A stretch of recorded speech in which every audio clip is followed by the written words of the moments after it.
So time check guys, alas 5:30 sa hapon. Hangak.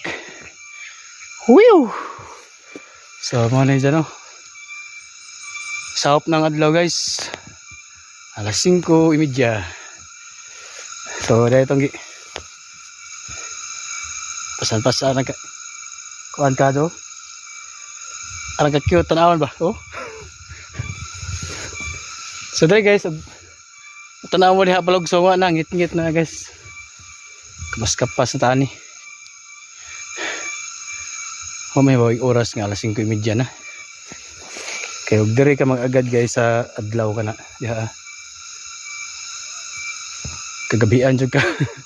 Kaya na lamdag pa kay diri sa ubos. Pero og moingon ka diri diha nga area palugsong. Ano na ngit-ngit na. So pahuway sa dres Tagaytay no, pahangin sa ta. So himos kayo.